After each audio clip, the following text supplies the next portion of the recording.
Dear colleagues, I'm happy to address you on the basis of the invitation of your association.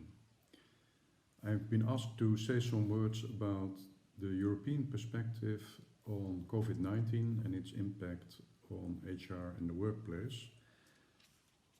And I will speak on this from out of my role as president of the EAPM. My name is Lucas van Wees and I'm the president of this European association for almost 3 years.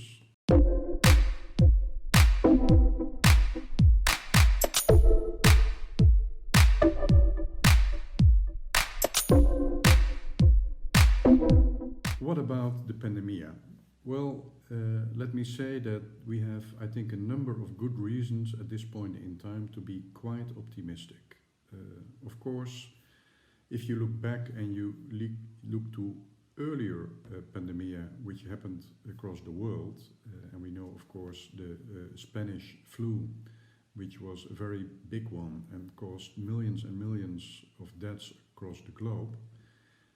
We have a big difference with the pandemic from the past, and one of them is that, of course, technology is far more advanced than it was in those days, and we are currently on the brink, probably, on having workable vaccines moving forward, probably in the months to come, so that we have a fighting chance to get back to a more normal life, probably around the summer of next year. So that is pretty good news, and it will of course not protect everybody and fully, and the diffusion of the vaccine across the globe will take some time before we get there, but finally we have some perspective and hope that we can have a new start on that. So that's really good news, and that is based very much on the fact that we work globally together with many pharma companies across the globe in making this happen. So that is a very important thing to underline. The globalization also, and the human capital and knowledge sharing which is happening all over the place. That is an unprecedented and big thing for humanity, that we can do that probably in a year after we have found out that there was something like COVID-19. So that is one of the reasons to be, at this point in time, quite optimistic. The second reason is, of course, the digital world. Suppose that this COVID-19 would have happened, let me say, 15 to 20 years ago, the economy would have been even more disrupted as it is now. Because of the fact that all of us, or most of us, have good, workable internet connections across the globe, means that we were able to pretty fast move from the offline to the online world in the workplace. So that has been very important, and that meant that we have been able to kind of reduce the story on the impact on the workplace by doing that. And of course, in the second wave, when we had to deal with that quite quickly and quite fastly, that has meant a lot of stress for many people, not only for HR people, but also for IT people and many others in the frontline situation. But that has really helped, and we can be glad also that technology was so advanced that we could do that quite quickly. Many of us are now in the second phase across the globe, and we have learned from the first wave on COVID-19, and the impact is still there, but it's to some extent less than it was with the first wave. So I think that we have learned from this, and we will learn from this even more moving forward to kind of reduce or minimize the risks to that one. So that is a pretty important one. And the number 3, very important issue to be rather optimistic, is that we've seen that the governments, with some exceptions I would say, but the governments all over the globe and also in the Western world have been quite responsible in putting a lot of money forward to help our societies and economies and to minimize or reduce the big blow which was given this to employment and economic impact. And for that also, I think also in Europe, what we have seen in July this year, July 2020, has been of course unprecedented. Nobody would have expected that before, that Europe could do this like that, the European Union, and that around 700 billion euro has been put into the system, or will be put into the system, to help the economies to recover.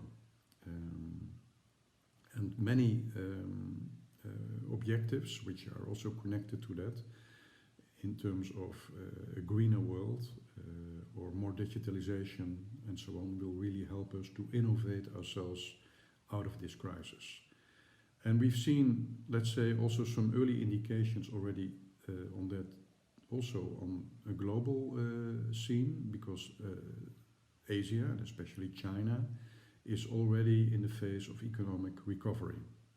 So I'm looking forward that that will also happen much faster than expected, I think, in terms of Europe and America, especially when the vaccine will get there and will become in place. So I'm quite optimistic. There are even people who are saying that the economic boom, which is looking ahead of us, will be quite big. It could be as big as we have seen in the 20s of the last century, and even the 50s also. That remains to be seen, because we still have quite some challenges ahead, and also a lot of challenges for HR. There will be a lot of restructuring and downsizing moving forward. On the other hand, we've seen that it has also been a big push, this current crisis, for advancement and learning. Many companies have had a big push on online learning.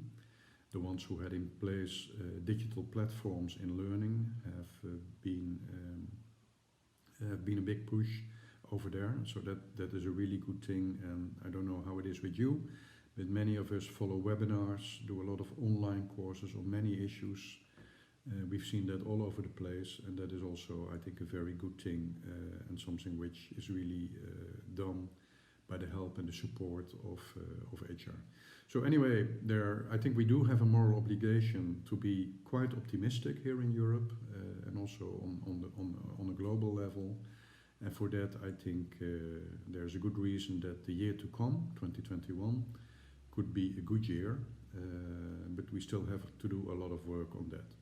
So thanks very much for your attention, and I hope that you will be able to do your good work, which you undoubtedly have done in the past months and the months to come, and to stress and underline the importance of the HR job in your organizations and company. And I wish you well with that, and hopefully we can meet someday at another occasion in an offline world. Thank you very much.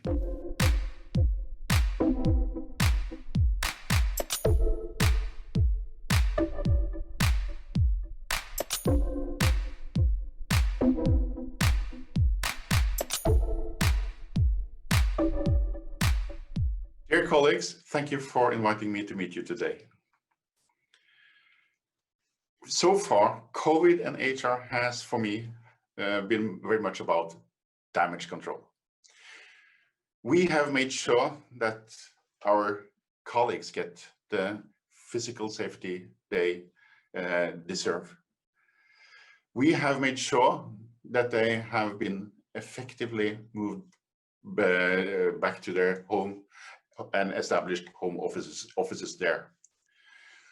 We have taken care of psychological health, which is highly important for individuals, for the company, and for the society.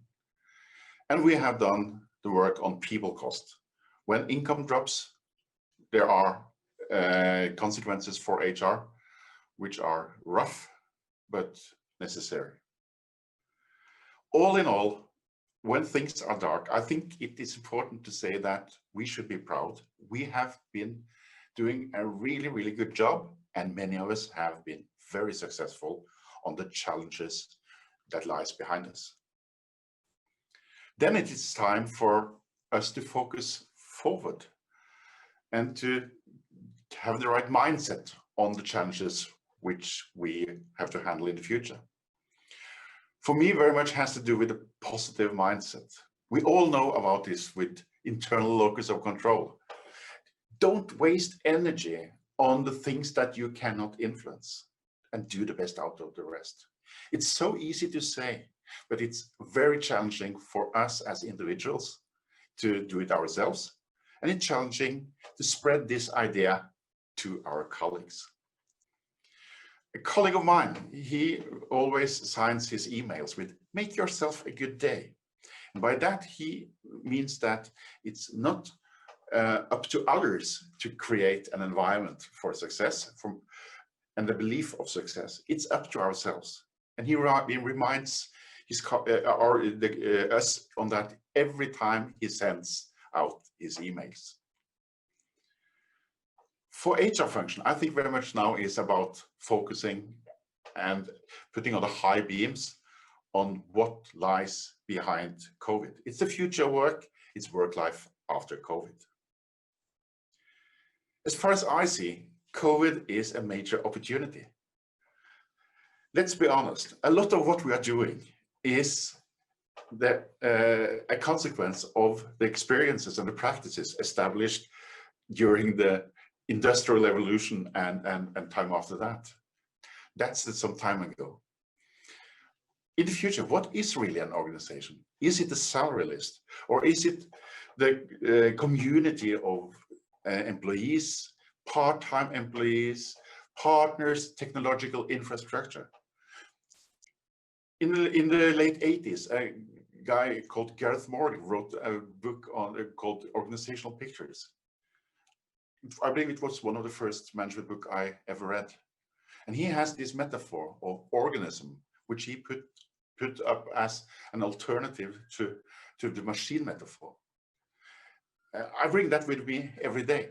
And for me, it's about restructuring and reinventing organizations and the processes within and between.